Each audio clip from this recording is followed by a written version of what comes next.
Hey guys, today we're going to be looking at the 060 switcher in Union Pacific by Bachmann. I'm pretty excited about this one, so let's hop into it. So we're going to be looking at the detail first, so starting with the side. There's a respectable amount of detail on the rods. Yeah, it's pretty good. We have railing detail on the side, a little bit of detail. If some of this was separately applied, it would make this locomotive a little bit better, but it is from a starter set. There's the number. Moving on to the tender, Union Pacific with trucks, plastic wheels. Not much to see, Katy coupler on the back, and just a little bit of railing detail. And so now, at the back of the locomotive, at the tender, we have, this is a sloped tender, so we have the light right here with railing detail. We have a little bit of marker light detail. If these were actually colored, again, that would make it a little bit better. Water tank, some steps, and we have a coupler cut bar in the back over here. It's molded on. And we have foot plates in the back.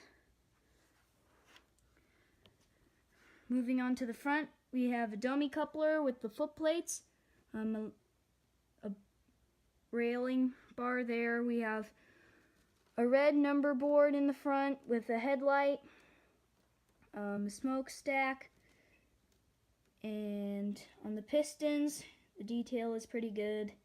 If they added a little bit more of rivet detail, that would be pretty good.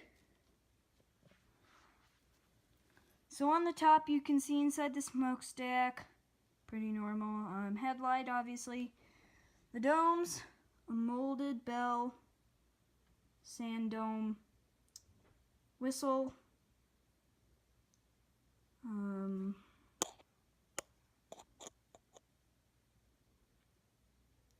you have safety valve. Up here, the hatches. The coal load is actually pretty good on this model, so that's pretty good. On the inside, there is no interior detail, so I wish that there was some of that, but overall, it has a fairly good amount of detail. Next up, we're going to be looking at the coupler height. So this is a Katy versus a Katy.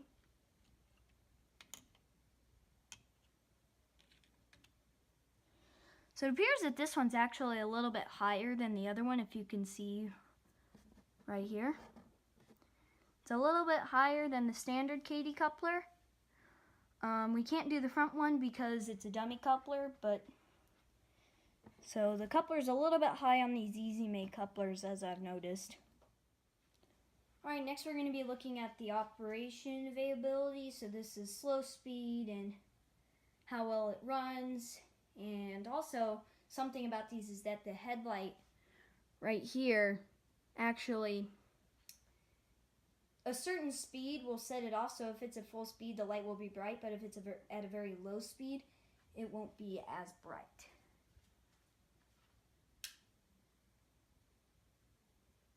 So here's forwards. So it actually runs pretty slow. This is impressive. And here's a little bit faster. And here's going backwards.